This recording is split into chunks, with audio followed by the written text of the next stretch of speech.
What's up, guys? Decaf here with another pandemic first kill. This time we have Valiona and Theralion. Yay, the twin dragons that are dazzling and purple and, well, we won't comment on that. But here we are again. This was shortly after our first, well, actually our second Halphus kill because, well, you know the story of what happened to the video of the first Halphus kill if you've been following along. Uh, we heard a lot of kind of bad things about this encounter, and we were a little hesitant before we first did it, but the fight is surprisingly simple to get down considering you're taking on two bosses at once. I think the saving grace is the fact that it doesn't really mimic the twin imps of AQ40 if you've rated from back in the level 60 game because you're not tanking both bosses at once, which is always heinous on a group to completely divide up the raid like that. But uh, one dragon is in the air at all times, which makes this a one tank fight. So in this case, we had one tank, three healers, and six DPS going at it, which typically works very well for us in this fight, and it's usually the layout that we use in almost every raid boss we've done so far, unless the mechanic calls for it. Now, of course, if two tanks are needed, then we typically switch to 5 DPS, but so far we've been maintaining a 3 healer setup for most of these fights.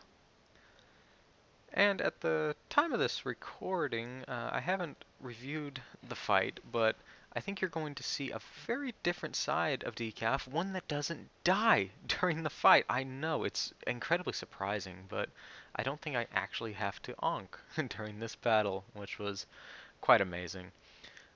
Here you see the phase change between, well, not really phase change, but the bosses switch off. So Theralion is now on the ground, and this is actually a very fun phase for a DPS standpoint because it's really just a time to go balls to the wall, and the DPS just stacks up and just hammers him, and essentially whenever Theralion turns to you and blows the black flame in your direction, you just scoot over to the side. You know, it's not that complicated. So there's going to be a lot of rotating around Theralion in this video, and typically we just bloodlust during this first phase to get on some heavy damage early on the fight, and then just repeat the mechanics. And the two bosses just rotate back and forth through the battle. So if you've mastered a boss through one stage, then you're good to go for the rest of the fight.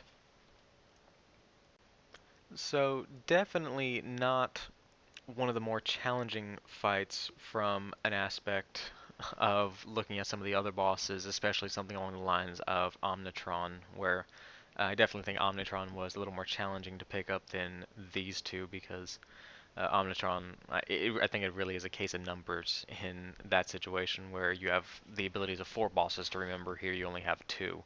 So I think Omnitron is really going to be our top dog until the Ascendant Council, I assume, because that looks like an Omnitron battle on crack, pretty much. And after this fight, instead of heading on to the Ascendant Council, we went on and tried out Maloriak because our goal as a guild right now is to get as many of these bosses on farm in each raid rather than working towards just staying in one raid like Bastion of Twilight here and going all the way till Cho'Gall. What we're shooting for is to get the first two or three bosses in each of the raids on farm status, because the more bosses you can consistently down on a raid night, the faster the guild gets geared as a whole, and the faster the higher up bosses go, because just because you can kill Valiona and Theralion doesn't mean you have a chance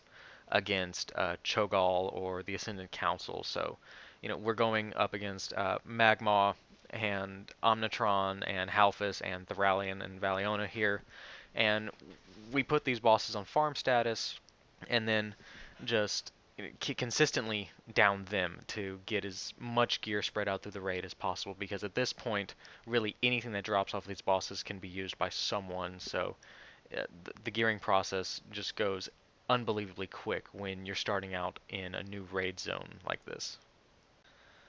But the group of us that you consistently see in these videos have really hit a gear point and a stage that we work well enough together to where we're looking forward to getting our first raid clear soon enough. I would assume Bastion of Twilight is probably going to be our first because I see that going down quicker than Blackwing Descent because we have yet to kill Maloriak because we've only had one evening on him and have put in no attempts towards Atramedes and all them, so we haven't seen all of that. But as far as Bastion goes, the only things left are the Ascendant Council and then Cho'Gall. So I really see that being the first raid we clear.